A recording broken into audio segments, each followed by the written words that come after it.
Don't know, those fireworks haven't set those bloody things on fire, to be honest. But either way, we are back here on WWE 2K22 for Return to Honor, a week of special shows showcasing Ring of Honor's past, present, and potential future.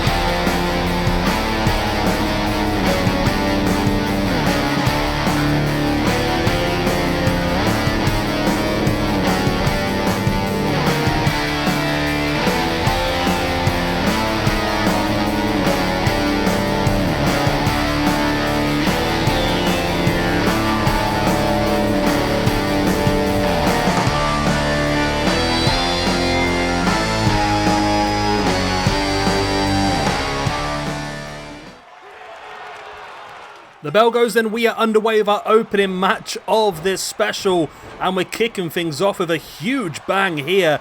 An 8-man elimination scramble match.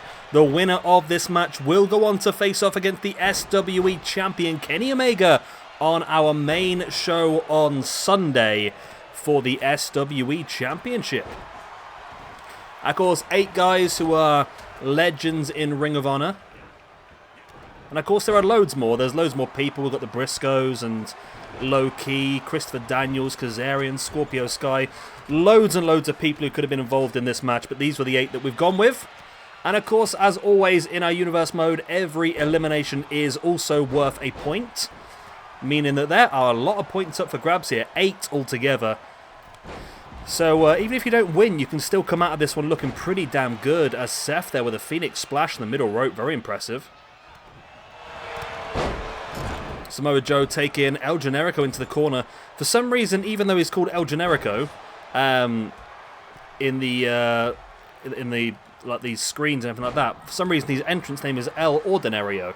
Is that I'm assuming that's something from My Rise potentially. AJ now with the arm of Seth Rollins, dropping his body weight against it. As Joe now gets behind Kevin Owens, who's had a very interesting few weeks with WrestleMania and so forth.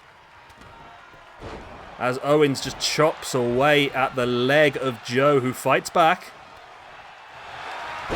AJ now with Seth up on the shoulder, drops him in that inverted Death Valley driver. And it's just madness here at the moment. There's so much action going on. It's difficult to keep track. Hopefully I can keep track of all of the eliminations. As on the outside, Bryan there with a Regal Plex. Seth there with a snap suplex on Samoa Joe, who's facing Minoru Suzuki this week on Dynamite, which is incredible. As Generico takes Kevin Owens in with a snap suplex. We will see Generico and Owens wrestle as a team later on this week as well at one point. Lovely senton bomb there by Generico, boot in the arm of Owens, looking for the boot across the chest, but Owens fights back with the dragon screw. Owens brings Generico back up to a standing base, and now in with the Snake Eyes, dropping Generico face first across the top. So in this match, pinfalls and submissions, of course, all count, but they have to take place inside the ring. So at the moment, it's only Owens and Generico who could be eliminated from this one. Everyone else battling away on the outside. And across the week, we will end up seeing some singles versions of quite a few of these little battles in here. There's some incredible potential battles that I really am looking forward to seeing. As Joe on the outside with a big Uranagi on CM Punk. Owens just staring down at Generico. Maybe you should do something about that, really. And it's mad to think in this match now, every single one of these guys is still wrestling as well. You've got Punk, Bryan, and Cole, all in AEW, and you've got Owens, Zayn, Rollins, Styles, and I know Joe's in AEW now as well. We've got 4 in each now then. Punk, Danielson, Joe, and Cole. Yeah, 4 in WWE and 4 in AEW now. That's pretty cool. As there's the knee bar locked in here by Bryan Danielson. Really appreciate his AEW work. He's gone back to what I wanted from Bryan. I wanted Bryan to be the original Bryan, the American Dragon. None of this sports entertainer stuff where he was very limited in his movesets. I wanted to see the best of Bryan, and that's exactly what we are getting now in AEW, to be honest. I mean, it's amazing you watch him, and there's so many different ways he finishes matches now. It's incredible, really, as you see Rollins lay down after the curb stomp on Styles. Not enough for the free, though. As Cole heads up to the middle rope, is he thinking Panama Sunrise in with that sick flip pile driver. There's the pin on Kevin Owens. This could be the first elimination. I think it is. No, it's only a 2. We had a camera cut there at the most inopportune moment, and it really did confuse me. As Bryan back up onto his feet on the outside. Blue Thunder bomb there by Generico on Rollins. As Bryan here now locking in the LeBell lock, but too close to the ropes. Seth fighting back now with a forearm in the face of Generico. Now spins him round into that big Falcon Arrow. So still no eliminations so far. But like I said, 8 massive points up for grabs here today. And this is just the first match. We have got an incredible card lined up for you here in our first of these Return to Honor shows. We have got our main event in this show will be a triple threat tag team elimination match. We will see the Young Bucks versus FTR versus the Briscoe brothers. An incredible match that hopefully we get in Ring of Honor in the future. And we will also see, squeezed in the middle of that match in this one, an incredible triple threat between 3 potential future stars, as Kevin Owens with a pin here and AJ Styles. And Owens gets the first elimination, pinning AJ Styles. Right, let's get this updated then. Owens. Not Bowens, Owens. There he is. Kevin Owens gets a point. Now moves him up to -1, so he wasn't in a great place to start with, was he really? And then AJ Styles is eliminated. That's him out. Yeah, squeeze in the middle of the main event in this match. We've got a triple threat between 3 incredible future stars of not just Ring of Honor potentially, not just AEW potentially, but just in general in wrestling. We've got Wheeler Yuta, Lee Moriarty, and Daniel Garcia in a triple threat match. So that's going to be a very cool one as well. So yeah, lots and lots and lots of action here as Adam Cole with a pin on El Generico, and it's only a 2 count. That's not El Generico, that's Seth Rollins, sorry. I saw red and black trunks and assumed it was Generico. I do apologise. Why is there double barriers in all the corners? I've just noticed that. Is that an error? Or is that actually how it's supposed to be? Seems odd to me. Either way.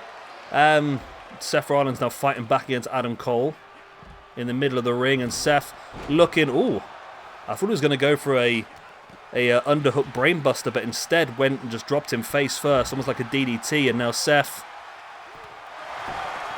lining up Adam Cole, looking for that knee strike, misses it, but then the reverse heel kick into the back of the head of Adam Cole, and Seth now with a boot in the gut of Cole.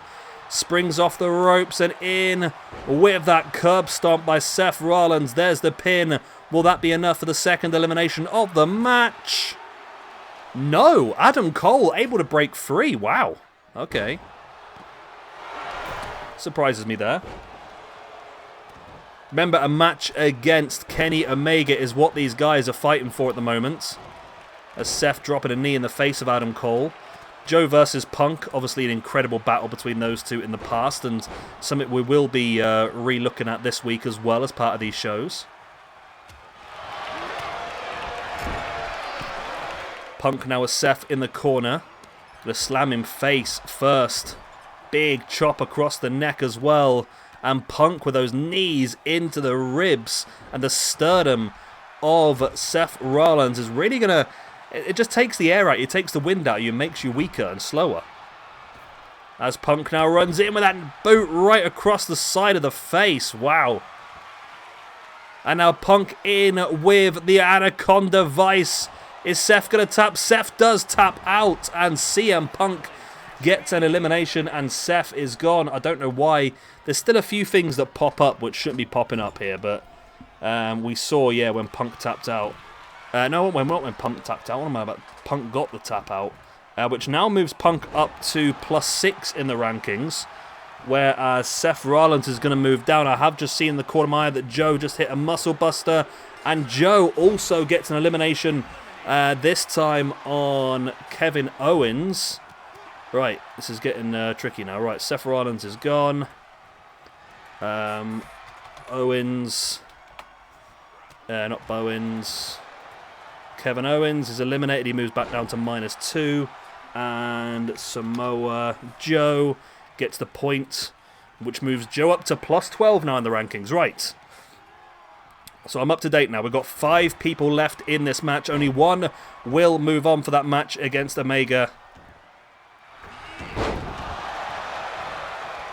I thought CM Punk had gone then as well. So all 5 men are now in the ring. Punk once again going straight after Joe. Seems to be his go-to. Remember, still lots of points up for grabs here, though. I mean, Kevin Owens will be disappointed, but at the same time, he's not lost out in this match, really, has he? Because he got an elimination, then got eliminated. Someone who has lost out is Seth Rollins, who was joint top of the ranking system alongside the Lord and Saviour, Jeff Cobb. But now he is dropped down to 1 below. So Jeff Cobb now back top of the rankings on +21. Yet to make his 2K22 debut. Because I haven't really seen a good enough core of him yet, which has been a bit of a problem here with this Ring of Honor special, I must admit. I have struggled for some decent cores in some places, so some people we would have wanted to see we're not going to get a chance to, as Punk with Adam Cole up on the shoulders. Okay. I thought Punk might be thinking he was going to go for the GTS, but decided against it. Oh, Sammy. Oh, El Generico. Is he going to go for it? Is Generico going to go for that brainbuster on the top? He does! Generico drops the brainbuster on the top. There's the GTS by Punk on Cole as well. 1, 2... No! Joe survives and Cole survives. Oh my god. Really? I can't believe that. I mean, I can understand Cole. He got a few extra seconds there as Joe was being pinned. But Joe survives that brainbuster off the top. Just shows how much of a machine Joe is. And currently Joe in this match is the highest ranked competitor left. However, of course, with a few points here, somebody could overtake him, to be honest.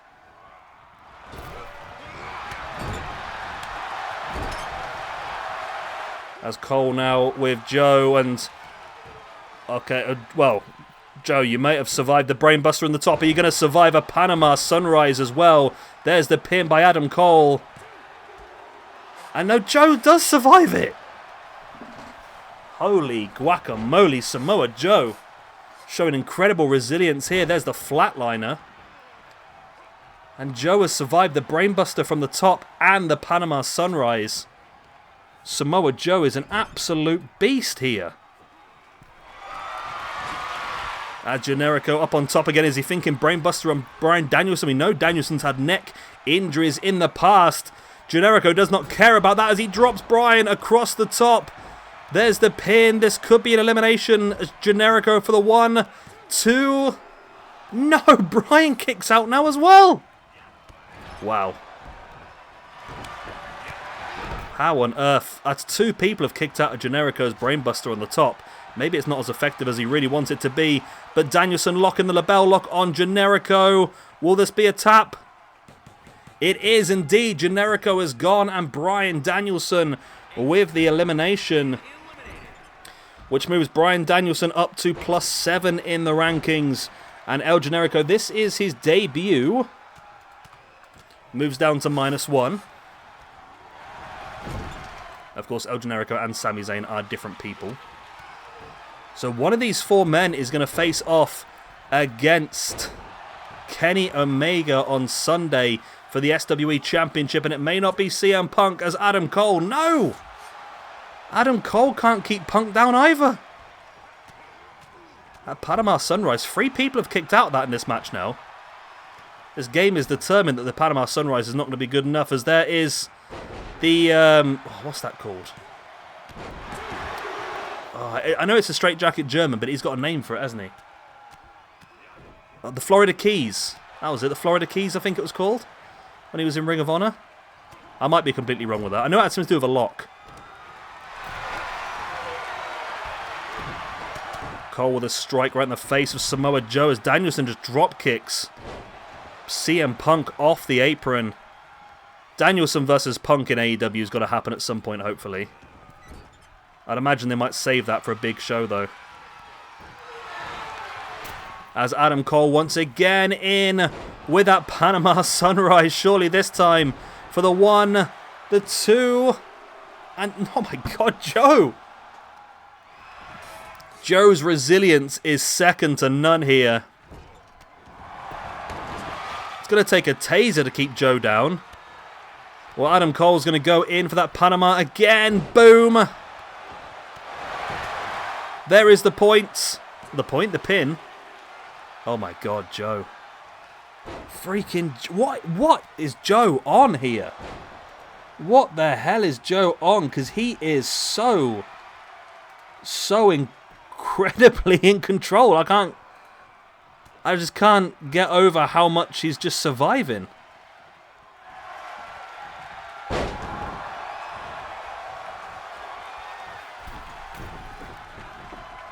CM Punk now dropping a splash onto the back. CM Punk slamming the face of Adam Cole into the top turnbuckle pad.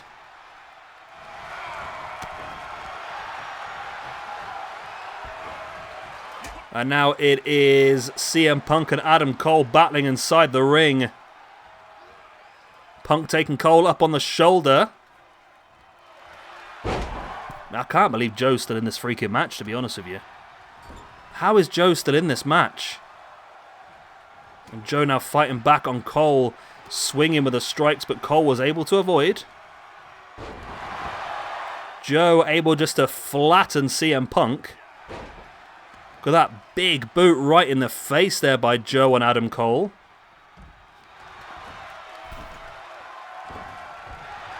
CM Punk flies out of that backdrop, taking Joe up into the brainbuster.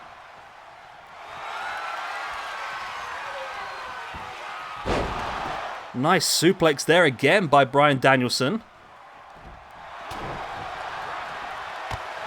As Joe now working over the legs of Danielson, and Joe, to me, I mean, the amount of stuff that he's survived in this match, I think it's going to be pretty difficult for anyone to beat him at this rate. And Joe locking in that Coquina clutch on Danielson, and that could be enough. Is Danielson gone? Danielson is gone. Samoa Joe picks up another elimination. That's his second of the match now. Danielson drops back down to +6. Samoa Joe gets himself up to +13 now, which will move him up to 6th position in the rankings overall. So we're left with Adam Cole, CM Punk, and Samoa Joe in this one. One of these 3 men will face Kenny Omega on Sunday for the SWE Championship, and at the moment Punk is trying to ensure it's not Adam Cole. Drops him with the GTS for the 1, the 2, and the 3 count. CM Punk eliminating Adam Cole. That puts Punk up to +7 in the rankings. And Adam Cole, baby, is going to drop down to -5. Oh my god, Adam Cole's doing terribly. And now, of course, we'd end up with Joe versus Punk. I mean, it was obvious we were going to end up with Joe versus... Oh my god, and Punk is actually going to bring back a classic from Ring of Honor days! In with a Pepsi plunge, the pedigree from the top. And Punk now taking Joe up on the shoulders. I mean, Joe survived so much in this match, but can he survive the Pepsi plunge into the GTS? 1, 2, 3, and CM Punk does get the win. What a freaking match! Oh my god, that was amazing. That was amazing. Right. This now moves then CM Punk up to +9 in the rankings, which is going to move him up into 15th position from 36th. So that's been big for him. Samoa Joe does come out of this match on a plus overall, but not as much as he was, as he now moves down to +12. But he did start the match on +11, so he's pretty happy nonetheless. And CM Punk actually goes up to +18, but it is joint +15 with Walter, Batista, and believe it or not, Jackie Numazawa. Right, that was only match number 1, people. We've got a lot more action to come, so let's get straight into the next match.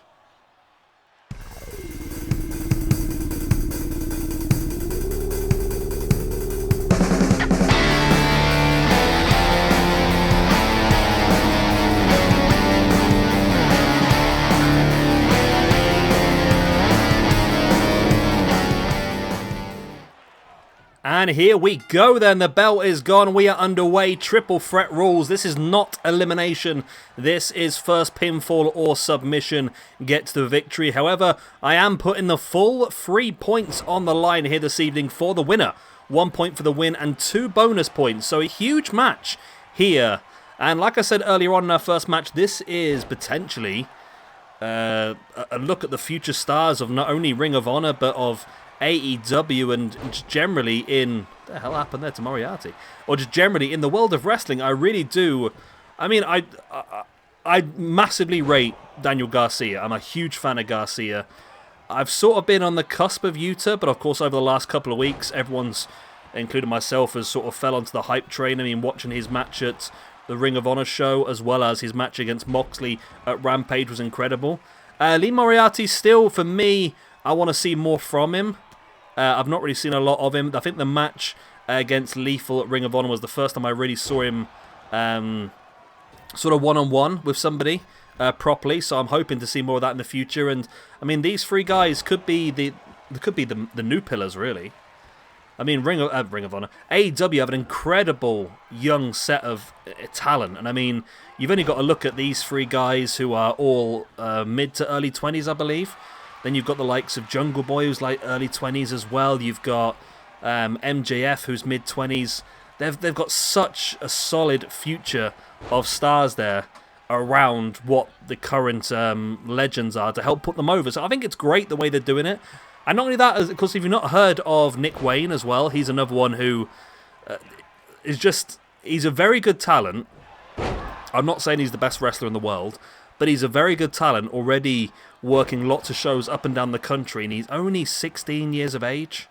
So he's another one that is signed for AEW. He signed a couple of months ago, but we've not seen him in AEW as of yet, and it'd be interesting to see when we do. I'm not sure whether he's even allowed to at this point, due to his age. I'm not sure if there's a certain age that he has to be on the telly. I'm not sure how the laws and the rules work over there, but he's somebody as well I'm interested in seeing how he progresses. He's more of a high flyer though, whereas here Garcia and Yuta, of course, are both very, very good mat-based wrestlers. I think Moriarty is a bit more high flying, but still, either way, this is going to be cracking between these 3, especially if it happens in real life. I can see maybe a Yuta versus Garcia for the Ring of Honor Pure Championship happening at some point. I'm sort of disappointed with the Garcia going to work with Jericho. I mean, it's good, don't get me wrong. Him working with Jericho, I think, is great. And I think it's going to help him develop his heel persona even better. But for me, I think that Garcia with the Blackpool Combat Club would have been incredible, because he has got that intensity is what I meant. That grit, that sort of aggression that I think would really showcase there. But I think 2.0 with Jericho is perfect. They work so well with Jericho. And, I mean, we'll just have to see how it goes. I mean, they're getting lots of TV time. That's the main thing. That is the main thing, isn't it? You can't moan if people are getting TV time. I mean, Wheeler Yuta just main evented a Rampage, so... Main evented a Rampage, picked up a Ring of Honor Championship. It's been a great week for him. As Garcia now with a dragon screw on Lee Moriarty. And wrenching back at the leg as well. And now Daniel Garcia locking in the ankle lock on Wheeler Yuta. Grapevines the leg as well. Moriarty needs to break this. He does. He left it a little bit. It's a wise maneuver. You need to leave it in for a little bit, you know. Let the damage take place. Let the pain take place. But just make sure he doesn't tap us as the Gotch-style pile driver by Daniel Garcia. Red Death himself. He's going to go in with a pin now on Moriarty. I'm not sure if it's going to be enough, but it's going to be close. Yeah. 2.5 there, maybe. As Moriarty now wrenches back that arm. Looked very, very painful. And Wheeler Yuta with a knee in the gut of Moriarty. Spins him round into a neck breaker. Big boot in the spine as well, as now Wheeler Yuta heading up to the top. Looking to drop that elbow. I think sort of the way that I look at this, Garcia is the much more ground and pound mat wrestler slash brawler. Lee Moriarty is probably the more high flyer. And Wheeler Yuta sort of sits somewhere in the middle of their two styles.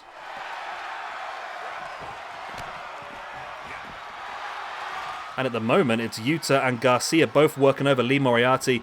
I mean, the submission was locked in there. I believe we might have a bit of a glitch here. I might have to go in and fix this. Right, I'm going to go fix this quickly. 1 second. Right, let me be Wheeler Yuta for a second. And let me get out of the ring. And then let me just kick. There we go. Fixed. Just every now and again people get stuck, don't they? Okay. We're all good, we're all good, we're all good. Slight technical hitch there, but we're all good. I'm glad you can do that now. You never used to be able to do that, I don't think. And I used to have to restart matches whenever that happened. But at least now I can just nip in and quickly fix it. Because I don't want to lose what we've done so far. I mean, this has been like a good 6 or 7 minute match so far. As Moriarty throwing Yuta back into the ring. And wow, Garcia looking for the big German suplex on the outside. Moriarty able to flip out and now rolling Yuta through into the submission hold. The Gargano escape, sort of the crossface. And where's Garcia? He needs to... Garcia does. And that's what I said again earlier on. Let the submission stay in for a few seconds, you know. Let the damage be done. Let the pain lock in and then break it up. But maybe Garcia left that a little bit longer than he should have done. A little bit risky.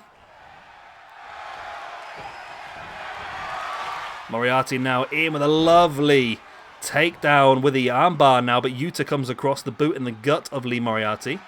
And don't forget, we've still got the massive main event for you here this evening. We've still got the triple threat tag team elimination match. FTR versus the Briscoe brothers versus the Young Bucks. And that will be an SWE Tag Team Championship #1 contendership match. The winner of that obviously facing off against Rick Steiner and Bron Breakker at one of our weekend specials. So the way this is going to work, we're going to do... this is how I'm hoping it's going to work. We're going to do 5 3-match shows, Monday to Friday. And Saturday and Sunday will be sort of the finale shows that will be 5 matches long. So they should be longer. I mean, saying that, this show is going to be quite long itself, I think. But, I mean, it's the opening show. I want to try and drag people in and keep them around. You know, if you're new around here, by the way, make sure you have hit that like button and you've subscribed for more of this. We're going to be doing this all week. And then next week, we're moving on to our Bloodsport, sort of ripping off GCW style.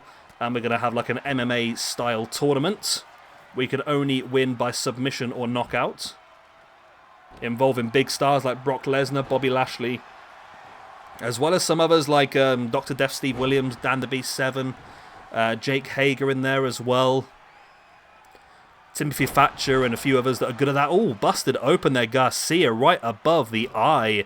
And that's going to be tricky, that, because when you get busted above the eye like that, it starts to bleed, starts to dribble in your eyes, and not only does it basically leak liquid energy from your skull, but also starts to affect your vision, making it much more difficult to sort of see what's going on. You have to keep sort of wiping your eyes, getting the blood out of the way.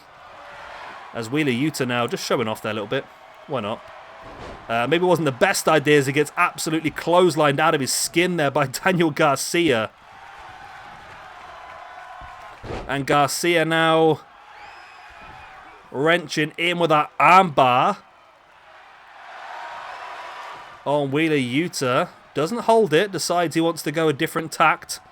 I think he might have been looking to grab that ankle for the ankle lock again, but Yuta saw it coming.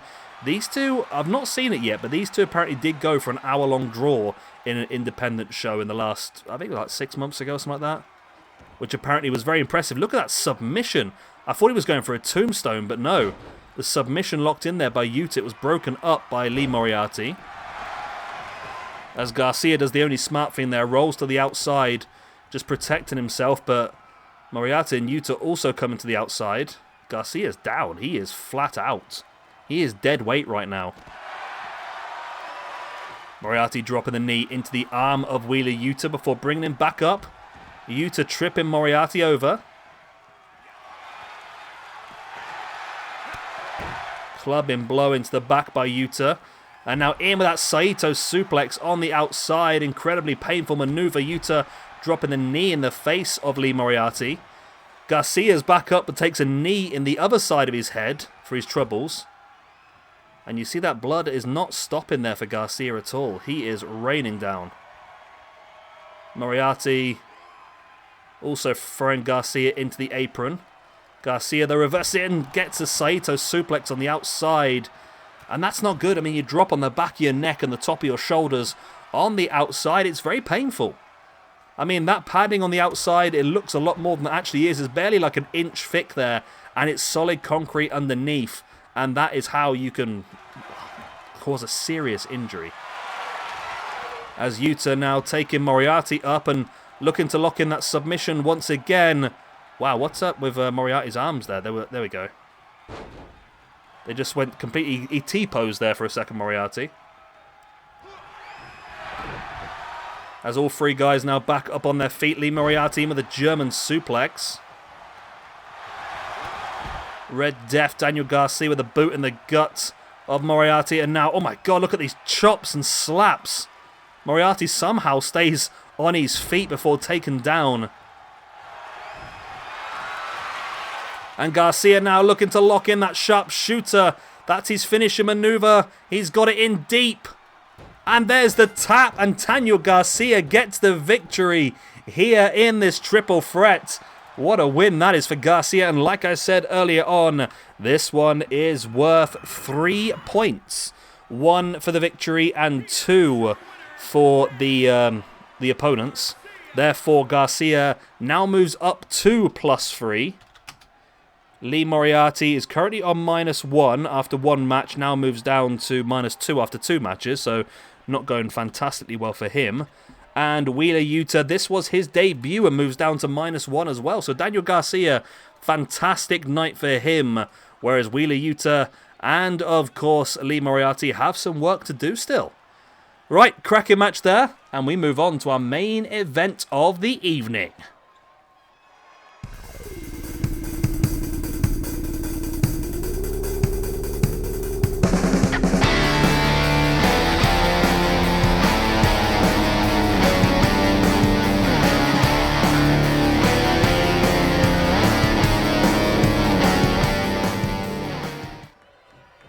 The bell goes and we are underway in a classic match that hopefully we do get in real life in Ring of Honor. I'm not sure if we will or not, to be honest, but I don't honestly know where the Briscos stand in Ring of Honor as well. I mean, it does seem like they are sort of like at the last show, they did sort of lead up to potentially the Briscos versus the Bucks at some point, but I just wonder because there's rumour that obviously the Briscos never made it into AEW because of previous tweets of homophobic nature and stuff like that. And if Tony Khan is trying to get Ring of Honor a TV deal on the same station, I can only imagine the same problem is going to arise. And although, of course, the Briscos are an institution and legends within Ring of Honor, I'm really not sure whether they're going to get much there, to be honest. I just don't think they are going to, you know. Which is a real shame, but I'm sure they won't struggle for work, the Briscoe brothers. They're incredible talents. I'm sure Impact won't take them because Impact have recently signed some sort of partnership with an LGBTQA+. Is that right? I don't know.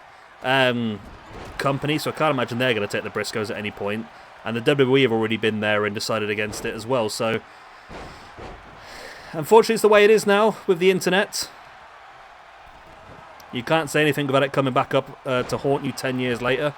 But it is the way it is. You've got to, I suppose, deal with the consequences of your actions, I suppose, haven't you? But yeah, it'd be interesting if it does happen or not. But either way, I mean, FTR are... They just... You can tell they're Ring of Honor. They just suit the Ring of Honor. I don't know what the Ring of Honor style is, but I know that FTR suit it. And it'd be interesting to see who else is around there. I am quite interested in the new tag team, the Gates of Agony, was it called? With Toa Leone and Khan. Alongside Brian Cage as a trio as well. It's pretty insane. It's pretty insane. It's really cool, but at the same time, I don't really know how they fit, if that makes sense. But I really like Toa Leone, I must admit. As we do have Matt Jackson locked in the sharpshooter here by Dax Harwood. And there's the first elimination. Wow, Matt Jackson is already gone. Wow, okay. So Nick Jackson's on his own in this match now. What we're going to do in this one then is, of course, as we said, begin the year, tag team matches now elimination style anyway. The winner will get the win plus extra points. If it is a multiple team match, they'll get extra points for the amount of teams they defeated as well. So this match is worth 3 points to the winning team in the tag team rankings, but only 1 point in the singles rankings, just so we don't end up with tag team wrestlers right at the top of everything. So yeah, it's a big opportunity, and as I've already said earlier on tonight, the winner of this one will also face off against Bron Breakker and Rick Steiner for the SWE Tag Team Championships over the weekend. And at the moment, we could get rid of the Young Bucks pretty early here as... Oh, maybe not. Jay Briscoe gets caught with that big dragon screw by Nick Jackson. It's amazing to see Matt Jackson go out so early from that sharpshooter. Of course, Dax and Cash, big fans of Bret Hart. And it seems this week, Bret Hart is big fans of them as well. I've seen Bret Hart in an FTR t-shirt a few times this week, which is really cool to see. As we do have an elimination of Mark Briscoe as well, has gone. Wow, FTR are absolutely slaughtering this match at the moment. I weren't expecting this to be so quick, to be honest, but at the moment, it's FTR versus Nick Jackson versus Jay Briscoe.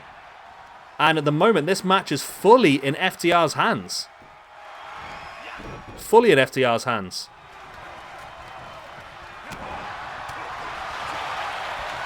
And the fact that Jay Briscoe is trying to work over Nick Jackson is probably not the wisest idea. You'd think that Jay Briscoe and Nick Jackson need to work together here, potentially, as they're looking for the J Driller. He hits the J Driller on Dax Harwood. If Nick Jackson can control Cash Wheeler, this could be enough for this match to be balanced back out all of a sudden. Oh, Nick Jackson accidentally knocked over the referee, and that's going to cost. Because now Dax cannot be pinned. Well, he can be pinned, but no one's going to count it, are they? And that was a big opportunity there. Nick Jackson, I think, inadvertently, just shoulder blocking the referee and knocking him over. Lovely half and half suplex there by Dax Harwood. Cash is out on the outside now as Nick Jackson trying to work over Dax.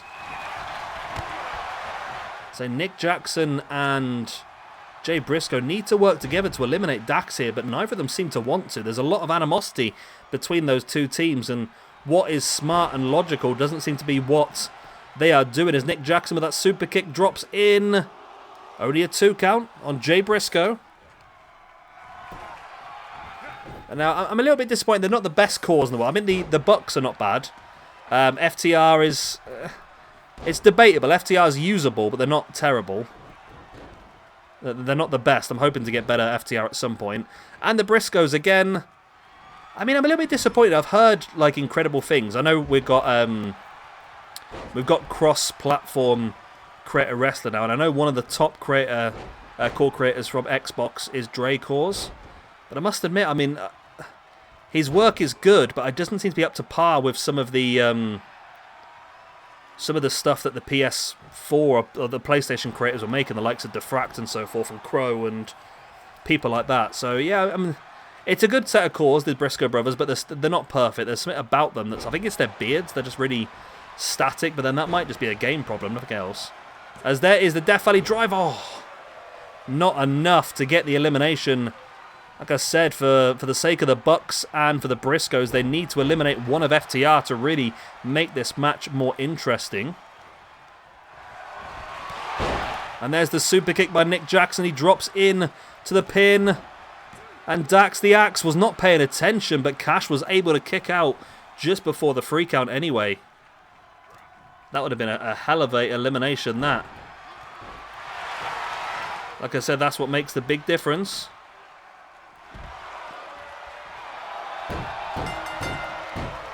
And there is the elimination. Jay Brisco's gone. Oh, Jay Brisco's... Oh, if he got him down to pin him after that super kick, that could have made things interesting. Not to be the case, though. Nick Jackson needs to get rid of Dax. He's desperate to get rid of Dax. Springboard line salt from the top.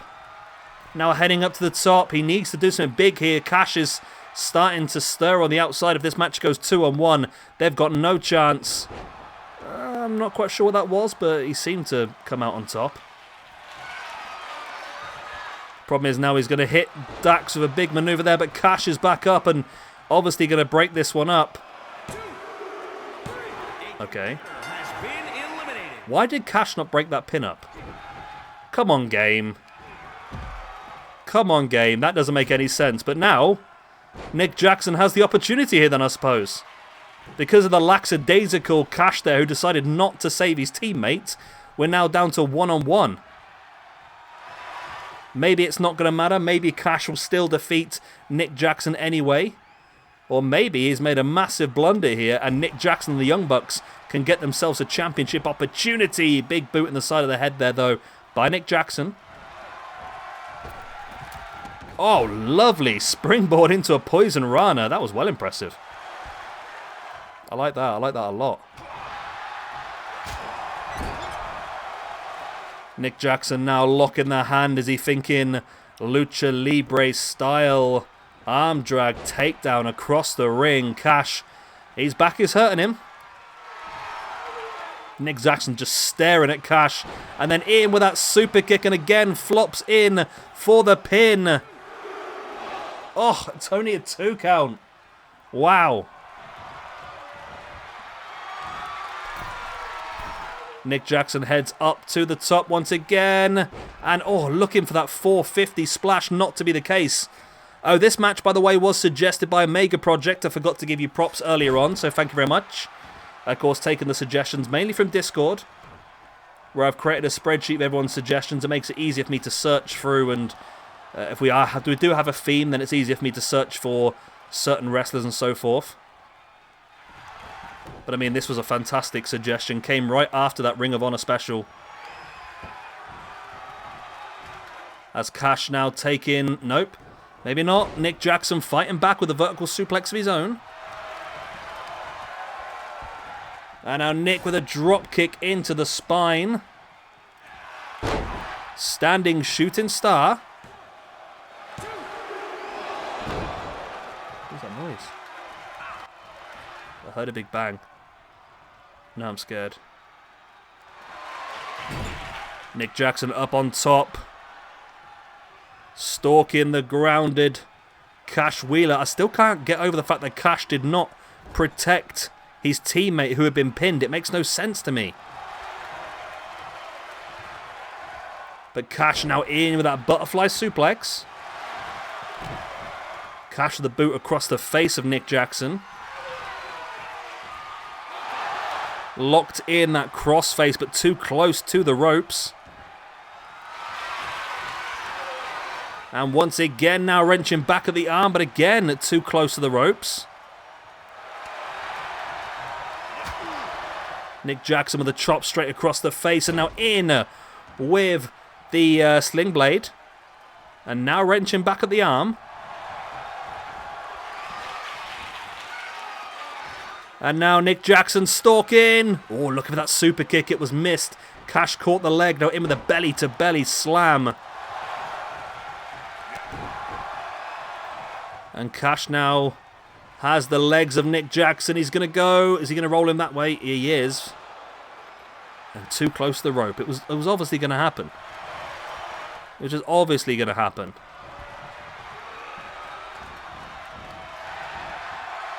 Cash in with a DDT. So the boot in the spine, but Cash catching Nick Jackson, who slides out.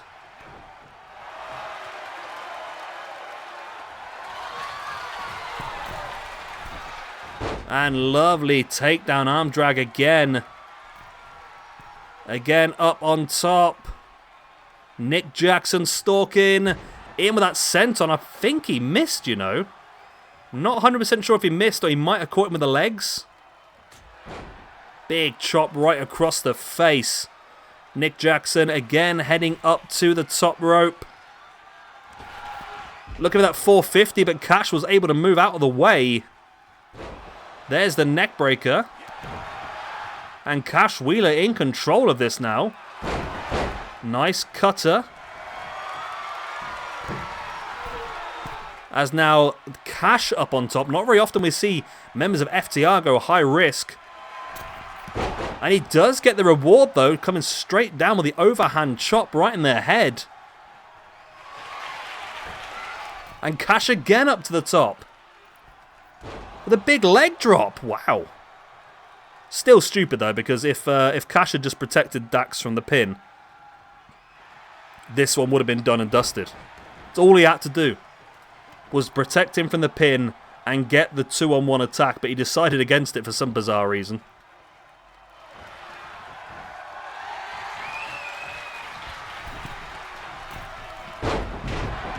Nice roll through there with the arm drag once again. He's going for that quite a few times.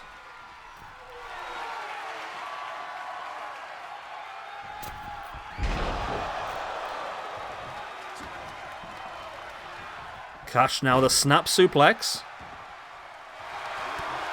Oh, what a boot in the face though by Nick Jackson. Straight in with a super kick, but Cash's foot is under the rope, I believe. It is, and he gets out of it.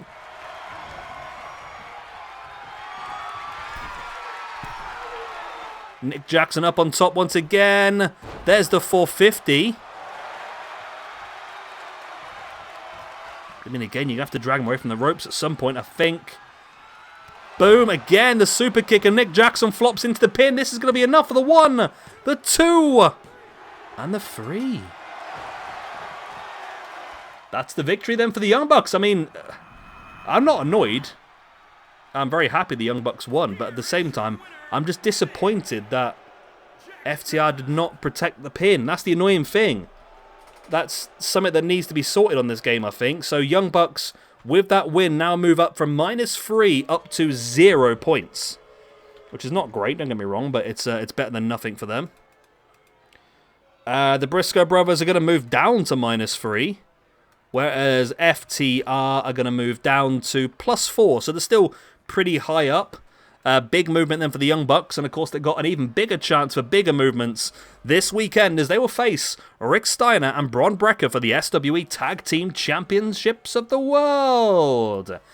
Anyway, we're going to love you and leave you. That's been a nice long first show. I don't know how long it's been because I've split the recordings up. So thank you very much for watching. If you haven't already, please make sure you hit that like button. It does really help me out.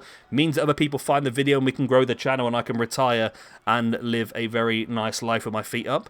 And if you haven't already, make sure you subscribed as well. Good night, God bless, Alvida saying I love you all, and see you all next time. Bye-bye.